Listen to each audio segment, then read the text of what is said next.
So for those of you all who may have seen some of my videos or watched some of my no damage runs, you would probably notice that I have a particular style where I do a lot of weapon switching. So the instant weapon switching attacks, I incorporate that a lot into my gameplay. And I just want to take some time to do a vlog or a series of videos of daily content showing you what's my thought process in playing Ghost of Yotei.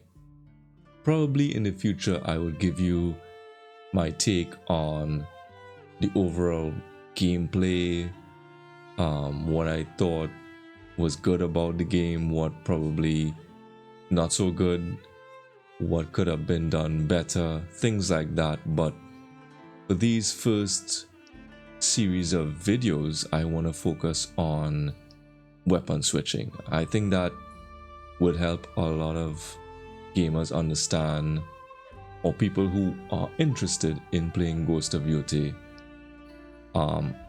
When you see my videos, you kind of understand what's the logic behind my gameplay, or why am I doing this.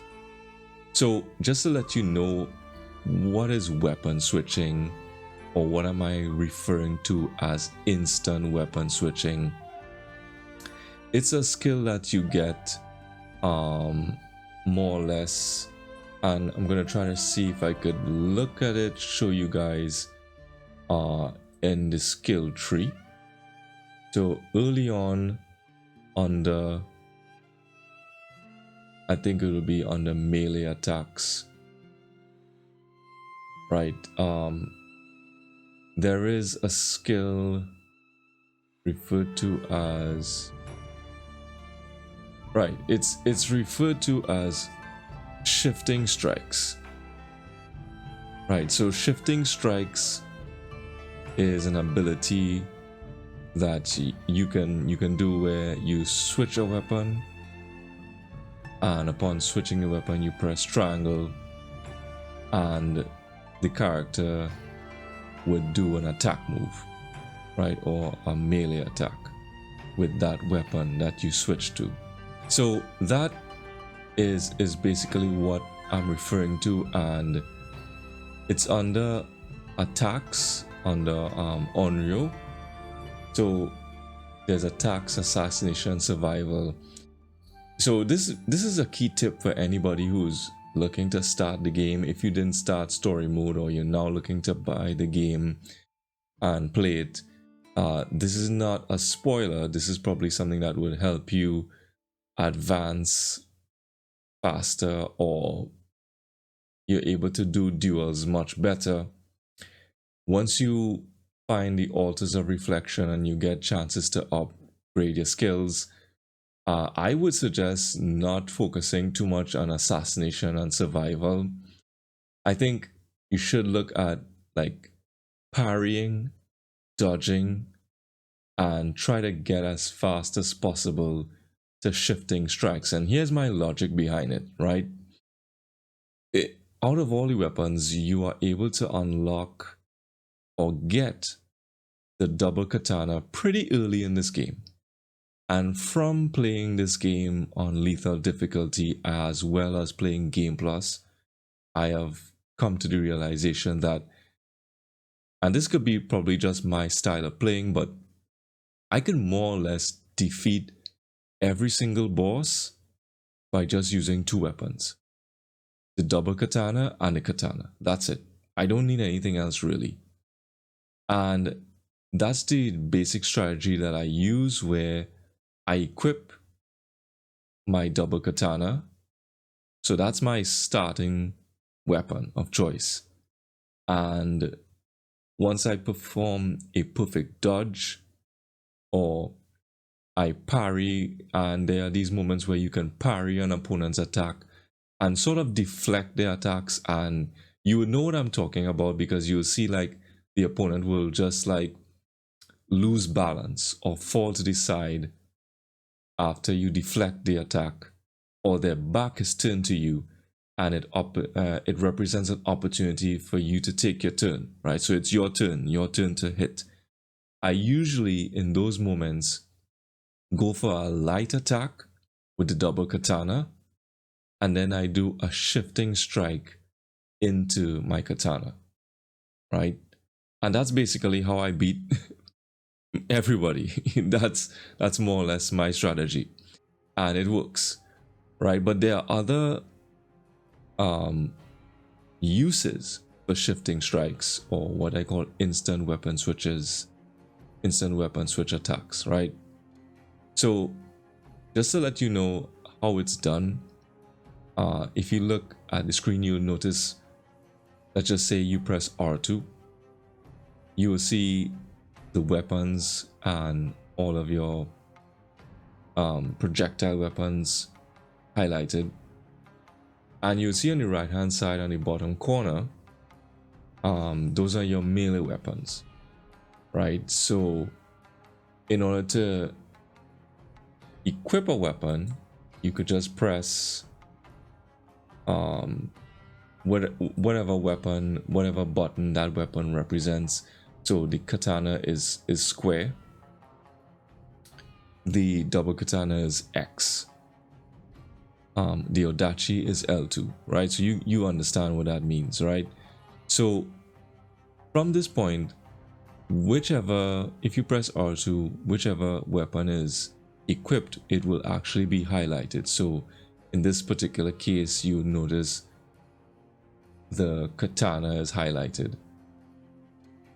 And if I want to do a shifting strike into double katana, I press R2, X, and within a second, a short space of time, it doesn't have to be instantly. It could be within a second. Once you press X, you press triangle within that time period, you'll get this sleek looking move that she does with the double katana. There's only one other character in the game that does something similar to this, and that is Takezo in the final battle on Mount Yotei. Right, so that's just a spoiler. I'm not giving away too much, but he's the only character that does this similar move. And once you have the double katana equipped and you want to do a shifting strike back into the katana, as you guessed, right, you just press R2, square, and then triangle, and she'll do this kind of stabbing finish with the katana. Now, that's just the katana and double katana, and these are what the other shifting strikes for the other weapons would look like. So this is what the Kusarigama shifting strike looks like. This is the Yari. She just thrusts the spear at the opponent, and then the Odachi is like an overhead attack. So those are the shifting strike attacks for all weapons, all 5 melee weapons. So that is how you do it, and you could just find like a quiet spot on the map. I usually go to a shrine and practice. So you could just practice shifting from one weapon to the next, similar to like what I'm doing here in this video. And that's how you build a muscle memory, so that when you're called upon in a battle or in a duel, you're not fumbling and trying to figure out, how do I switch to this weapon or the Yari or that kind of thing. So that's basically what I did, and that's what I'm going to focus on in this first vlog. In the next vlog, right, I'm going to talk a little bit about the uses of the shifting strikes in battles, right, or in normal attacks where you have numerous enemies, or boss battles. You can use it either way.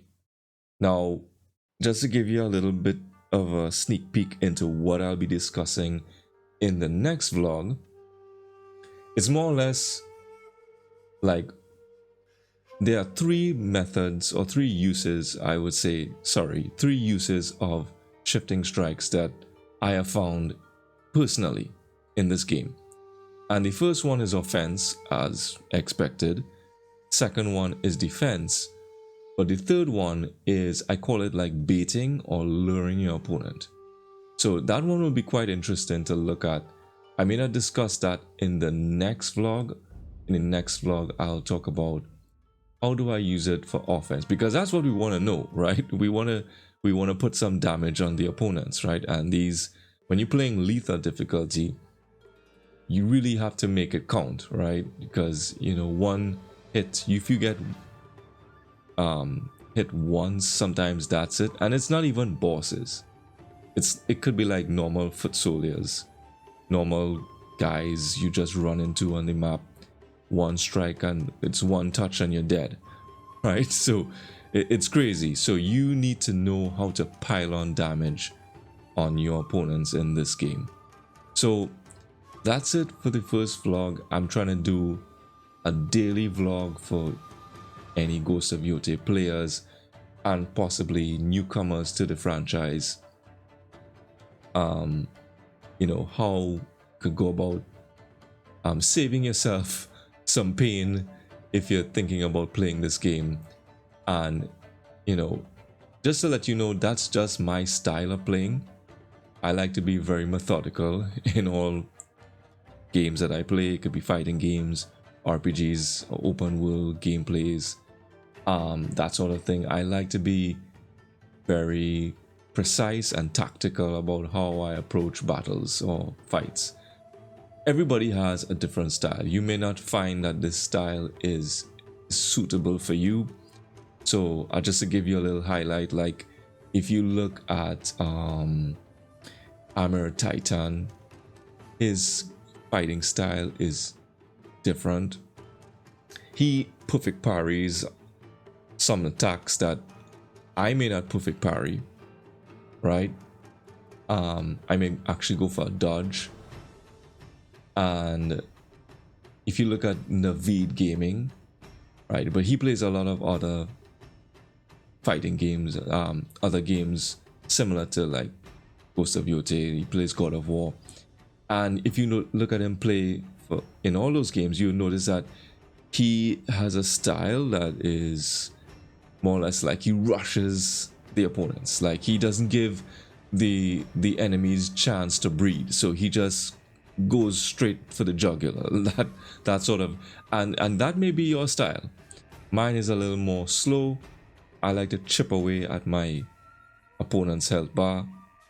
I've done a lot of no damage runs. I've actually done no damage runs on every single boss on lethal difficulty in this game, using no charms and actually not using any spirit attacks. So, you know, that's basically, I'm not trying to develop crazy builds. For now, I'm just trying to get accustomed to the attacks, what to block, how to block it, how to perfect parry certain things, and develop that sort of efficiency before I think about builds. That's just my style of playing and my approach to, you know, games. So in the next video, in the next vlog, I will start talking about offense. How am I using the shifting strikes in offense? So, you know, until next time, guys, you know, thanks for listening. Thanks for viewing this vlog. I hope this will be very insightful. And this is just day one, so I look forward to doing day two, showing you more about shifting strikes and how I use it in Ghost of Yotei. So until next time, guys, take care, and I'll see you in the next video. Peace. Later.